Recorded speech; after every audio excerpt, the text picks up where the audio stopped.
Assalamualaikum warahmatullahi wabarakatuh. Kami dari kelompok 4 Sistem Informasi Manajerial. Pada kesempatan kali ini, izinkan kami membawakan sebuah materi yang berjudul Pentingnya Keamanan Sistem Informasi dan Etika dalam Menggunakan Teknologi Informasi pada Bisnis. Nah, sebelum masuk di materi, izinkan saya memperkenalkan diri. Perkenalkan, nama saya Sapnate Febriani, stambuk C201-19037. Nah, sebelum kami membawakan materi, sebelum kami menjelaskan apa sih pentingnya keamanan sistem informasi dan apa-apa saja yang termaktub dalam etika dalam menggunakan teknologi informasi pada bisnis, ada beberapa poin yang kami angkat dalam video penjelasan kali ini.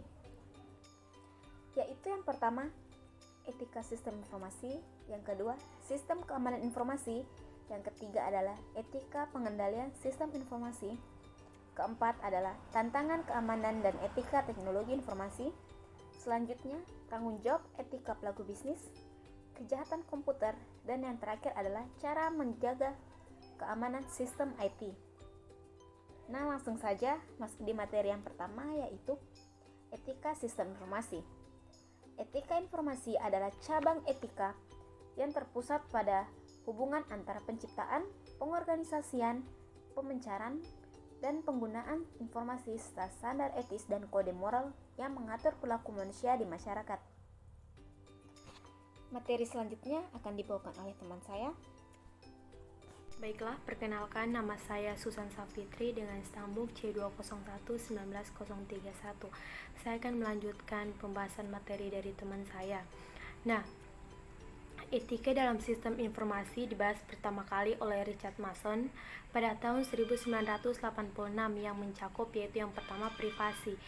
Dalam hal ini privasi adalah kemampuan satu atau sekelompok individu untuk mempertahankan kehidupan dan urusan personalnya dari publik atau untuk mengontrol arus informasi mengenai diri mereka. Nah, yang kedua itu akurasi. Akurasi terhadap informasi merupakan faktor yang harus dipenuhi oleh sistem informasi. Ketidakakurasian informasi dapat menimbulkan hal yang mengganggu, merugikan, dan bahkan membahayakan. Nah, yang ketiga itu ialah properti. Perlindungan terhadap hak properti yang sedang digalakan saat ini yaitu yang dikenal dengan sebutan hak atas kekayaan intelektual. Nah, selanjutnya akses. Fokus dari masalah akses adalah penyediaan akses untuk semua kalangan. Teknologi informasi tidak menjadi halangan dalam melakukan pengaksesan terhadap informasi bagi kelompok orang tertentu. Nah, selanjutnya, keamanan sistem informasi.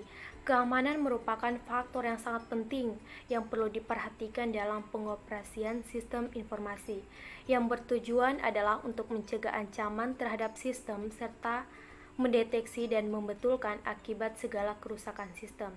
Ancaman terhadap sistem informasi dapat dibagi menjadi 3, yaitu yang pertama ancaman alam seperti banjir, tsunami, intrusi air laut, kelembaban tinggi, badai, longsor, gempa bumi, gunung meletus, dan kebakaran hutan. Nah, yang kedua itu ialah ancaman manusia, diantaranya adalah kriminal, pencurian, penipuan, penyuapan, pengkopian tanpa izin, perusakan, teroris, dan peledakan. Nah, ancaman yang ketiga yaitu ancaman lingkungan. Contohnya yang pertama yaitu penurunan tegangan listrik atau kenaikan tegangan listrik secara tiba-tiba dan dalam jangka waktu yang cukup lama. Nah, yang kedua, polusi, efek dari bahan kimia seperti semprotan obat pembunuh serangga, semprotan anti api, dan kebocoran seperti AC. Baiklah, selanjutnya akan dilanjutkan oleh teman saya. Assalamualaikum warahmatullahi wabarakatuh. Perkenalkan, nama saya Nur Alang, stambuk C201-19034. Kali ini saya akan melanjutkan materi dari teman saya. Saya akan berikan materi yaitu teknik yang digunakan untuk melakukan serangan keamanan dalam sistem informasi. Teknik pertama yaitu denial of service. Teknik ini biasa dilakukan dengan cara membuat permintaan yang sangat banyak terhadap suatu situs sehingga sistem menjadi macet, dan kemudian dengan mencari kelemahan pada sistem, si pelaku melakukan serangan terhadap sistem. Teknik ini biasa digunakan untuk melacak suatu situs atau aplikasi yang tak diinginkan. Kemudian teknik berikutnya itu sniffer teknik. Teknik ini diimplementasikan dengan membuat program yang dapat melacak paket data seseorang ketika paket tersebut melintas di internet dan menangkap password atau isi datanya. Teknik ini biasa dilakukan untuk menghack akun seseorang atau ya semacam seperti itu. Kemudian teknik spoofing. Teknik spoofing ini melakukan pemalsuan alamat email atau web dengan tujuan untuk menjebak pemakaian agar memasukkan informasi yang penting seperti paspor dan nomor kredit. Teknik ini biasa dilakukan untuk melakukan penipuan.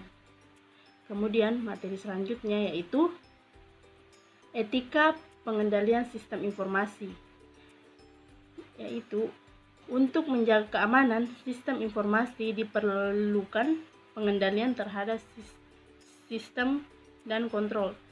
Kontrol pertama yaitu kontrol terhadap bencana, kemudian kontrol terhadap akses komputer, kemudian kontrol perangkap keras, kemudian kontrol terhadap pusat data secara fisik, kemudian kontrol operasi, dan kontrol pengendalian dan pemeliharaan sistem. Kemudian kontrol yang terakhir itu kontrol administratif dan tantangan dalam keamanan dan etika teknologi informasi. Tantangannya yaitu di balik banyak keuntungan teknologi informasi, kita juga dapat banyak kerugian akibat pengembangan teknologi dan komputer banyak menimbulkan dampak besar. Dampak besar yang ditimbulkan yaitu isu etika dalam kejahatan, contohnya privasi, individualis, pemberhentian kerja, kesehatan dan kondisi kerja. Hal itu sangat berdampak pada kehidupan. Kondisi seperti ini dapat dilakukan atau setiap pelaku informasi diharapkan dalam kondisi di mana mereka harus betul-betul menyadari bahwa teknologi informasi memiliki hasil yang sangat bermanfaat dan juga dapat merusak pelaku informasi dan masyarakat. Jadi dari keuntungan materi yang saya bawakan ini yaitu kita harus hati-hati dalam melakukan teknologi, meskipun zaman ke zaman makin meningkat, tapi kita harus membatasi diri. Itu materi yang saya bawakan tadi. Kemudian materi selanjutnya akan disampaikan oleh teman saya. Assalamualaikum warahmatullahi wabarakatuh. Bismillah, perkenalkan nama saya Mariana Hussein, Stambuk C201-19036. Saya akan melanjutkan pemaparan materi dari teman kelompok saya, yaitu tanggung jawab etika perilaku bisnis.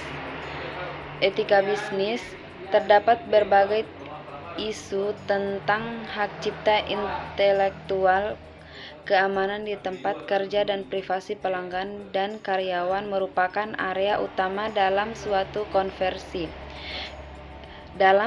konversi etis di teknologi informasi. Dalam menghadapi berbagai isu-isu tersebut, seorang manajer atau pelaku bisnis harus siap mengambil keputusan yang tegas dengan secara tepat dan beretika baik dalam menghadapi isu-isu tersebut. Etika teknologi. Terdapat contoh yang wajib diperhatikan kepada seluruh pengguna teknologi dalam menggunakan komputer atau teknologi. Harus disesuaikan dengan kondisi si pemakai, karena apabila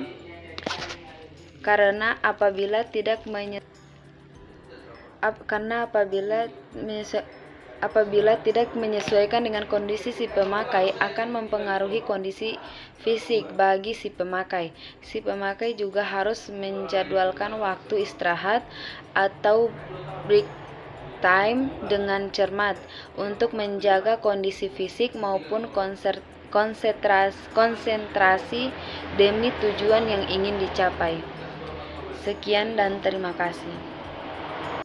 Bismillahirrahmanirrahim. Perkenalkan, nama saya Andini, stambuk C2011962.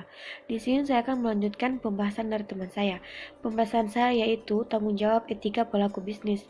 Setiap pelaku bisnis akan mendapatkan sebuah tanggung jawab untuk menyebarluaskan dalam penggunaan teknologi informasi.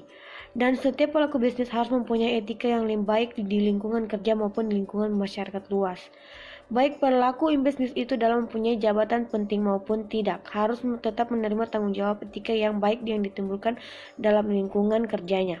Sebagai pelaku bisnis, maka harus memiliki tanggung jawab dan membuat suatu keputusan tentang segala suatu aktivitas bisnis penggunaan teknologi informasi. Yang pertama, etika bisnis. Berkaitan dengan berbagai pernyataan yang dihadapkan kepada manajer dan pengambil keputusan dan dalam aktivitas bisnis, terdapat berbagai isu tentang hak cipta intelektual, keamanan di tempat kerja, dan privasi pelanggan dan karyawan merupakan area utama dalam suatu konferensi etis di teknologi informasi. Dalam suatu menghadapi berbagai isu-isu tersebut, seseorang manajer pelaku bisnis harus siap mengambil keputusan yang tegas dengan cepat dan tepat dan beretika baik dalam menghadapi isu-isu tersebut. Suatu perusahaan juga harus memiliki tujuan utama, yaitu meningkatkan keputusan para pelanggan dan karyawan. Perusahaan harus mewujudkan itu tanpa menyebabkan kerugian sosial seperti membuat polusi yang dapat merusak lingkungan, menyalahgunakan kekuatan politik perusahaan, nanti memaksa karyawan untuk bekerja secara terus-menerus demi meningkatkan laba atau keuntungan perusahaan. Yang kedua, etika teknologi. Sebagai pelaku bisnis atau manajer juga harus memperhatikan dalam penggunaan segala bentuk teknologi dan setiap aktivitas dan kinerja para pemakai teknologi secara beretika. Karena manusia mempunyai segala keterbatasan alamiah, sementara pemakaian teknologi juga akan mempengaruhi langsung terhadap si pemakai teknologi. Terhadap contoh yang wajib diperhatikan kepada seluruh penggunaan teknologi dalam menggunakan komputer atau teknologi lainnya harus disesuaikan dengan kondisi si pemakai. Karena apabila tidak menyesuaikan dengan kondisi si pemakai akan mempengaruhi kondisi fisik bagi si pemakai. Si pemakai juga harus menjadwalkan waktu istirahat atau break time dengan kondisi fisik bagi si pemakai. Si pemakai juga harus menjadwalkan waktu istirahat atau break time dengan cermat cepat untuk menjaga kondisi fisik maupun konsentrasi demi tujuan yang tercapai. Sekian dan terima kasih. Perkenalkan, nama saya Nur Fadilah Salsabila, stambuk C201190338. Saya akan melanjutkan hasil presentasi dari teman saya, yaitu cara menjaga keamanan sistem IT. Yang pertama, protect with password, atau semua akses ke jaringan maupun data sangat sensitif dan harus dijaga dengan nama pengguna dan kata kunci yang unik, sandi yang kuat berisi angka, huruf, dan simbol. Yang kedua, desain safe system. Hilangkan akses yang tidak perlu ke hardware maupun software Anda, dan batasi hak akses pengguna hanya untuk peralatan dan program yang dibutuhkan saja.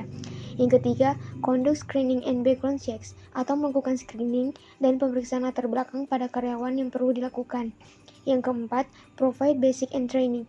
Pelanggaran keamanan yang tak terhitung jumlahnya kerap terjadi sebagai akibat kesalahan dan kecerobohan manusia.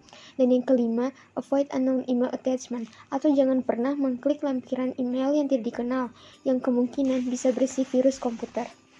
Yang keenam, hang up and call back, atau jika Anda menerima panggilan dari orang yang tidak dikenal yang tiba-tiba ingin memberikan hadiah dan berpura-pura hadiah itu diberikan oleh perwakilan dari bank atau mitra lainnya, segera akhiri panggilan yang tidak dikenal tersebut.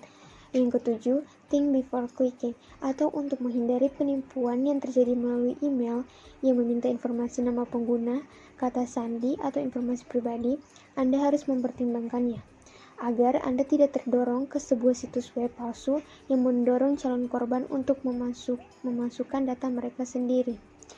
Yang kedelapan, use a virus scanner and keep all software up to date, atau menjaga perangkat lunak agar terus up to date juga mampu mencegah virus masuk dan membuat keamanan sistem IT terjaga. Yang kesembilan, keep sensitive data out of the cloud atau cloud computing menawarkan banyak manfaat dan penghematan biaya kepada bisnis. Dan yang ke-10, stay paranoid atau jangan pernah meninggalkan laporan yang bersifat penting dan sensitif di meja Anda. Nah, sebelum saya menutup presentasi kali ini, izinkan saya membacakan sebuah kesimpulan dari hasil presentasi kami, yaitu etika adalah kepercayaan tentang hal yang benar dan salah, atau yang baik dan yang tidak baik. Keamanan dalam hal informasi merupakan faktor penting yang perlu diperhatikan dalam pengoperasian sistem informasi. Tujuannya adalah untuk mencegah ancaman terhadap sistem serta untuk mendeteksi dan membetulkan akibat segala kerusakan sistem. Ancaman terhadap sistem informasi dapat dibagi menjadi dua macam, yaitu ancaman aktif dan ancaman pasif. Ancaman aktif mencakup kecurangan dan kejahatan terhadap komputer. Ancaman pasif mencakup kegagalan sistem, kesalahan manusia, dan bencana alam. Itulah presentasi dari kelompok kami, lebih dan kurangnya mohon dimaafkan. Wabillahi taufiq wal hidayah. Wassalamualaikum warahmatullahi wabarakatuh.